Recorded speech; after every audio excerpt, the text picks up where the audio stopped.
అందరికీ నమస్కారం. మీ యొక్క పండిట్ శ్రీనివాస్ గురూజీ మాట్లాడుతున్నా. ఈరోజు ఒక మంచి సబ్జెక్ట్తో మేము ముందుకు వచ్చాను. శిలాజిత్. ఈరోజు చాలామంది మీరు ఎక్కడైనా చూడండి, శిలాజిత్ అనగానే గుర్తుకొచ్చేది మగసిరి మగతనం గురించి.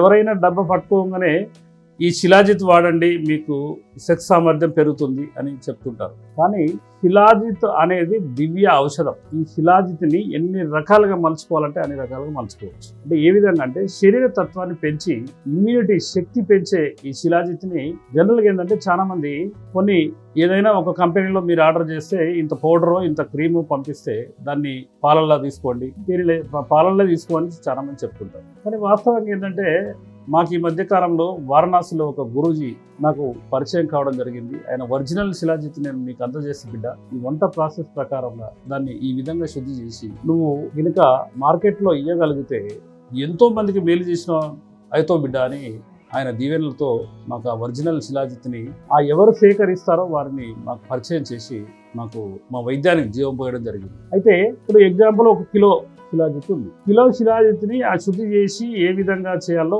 అది ఫస్ట్ ఇనుప కళాయిలు వేసి వంట చేయడం జరుగుతుంది. అంటే సన్నని మంట మీద వేడి చేస్తారు. వేడి చేస్తే అది ఒక లాలాజలంగా అంటే లావా లాగా తయారు కావడం జరుగుతుంది.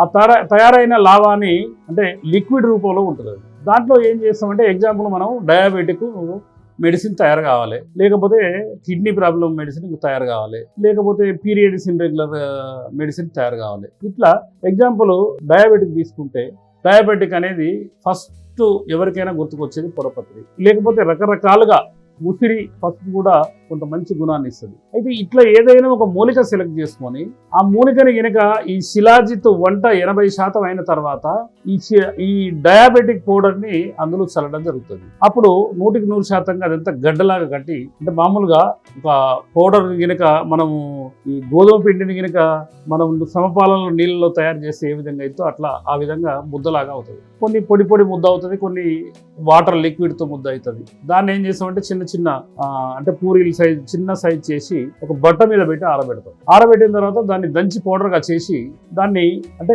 ఒక జబ్బుకు ఏ జబ్బుకు మనం ఇస్తున్నామో దాని అనుపానంగా కొంత అశ్వగంధ పౌడర్ ఇచ్చి 1 చెంచా 2 గ్లాసుల నీళ్ళల్లో బాయిల్ చేసి 1 గ్లాసు మరగబెట్టిన తర్వాత చల్లారిన తర్వాత చిటికెడు 1 గ్రామ్ లేకపోతే 1/2 గ్రామ్, కొంతమంది 2 గ్రామ్ 1 గ్రామ్ వరకు అట్లా ఆ విధంగా క్వాంటిటీ చెప్పి దాంట్లో కలుపుకొని తీసుకోమని, లేకపోతే కొన్ని జబ్బులకైతే అది తేనె అనుపానంతో, లేకపోతే బలారిస్తాని, లేకపోతే ఇట్లా రకరకాలుగా అంటే అనుపానాలు ఏ విధంగా వాడాలో తెలిస్తే ఆ జబ్బుకు దాన్ని మెల్ట్ చేసుకునే సిస్టంలో చేయాల్సి ఉంటుంది. కాబట్టి ఈ శిలాజిత్ గురించి అపోహాలు మానండి.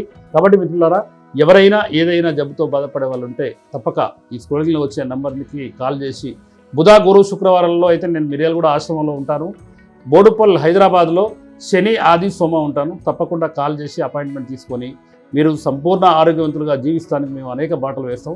తప్పకుండా మాతో కలిసి అడుగులు వేస్తారని కోరుకుంటూ మీ యొక్క పండిట్ శ్రీనివాస్ గురూజీ, బోధిధర్మ ఆయుర్వేద, బోడుపల్ హైదరాబాద్ అండ్ మిర్యాలగూడ.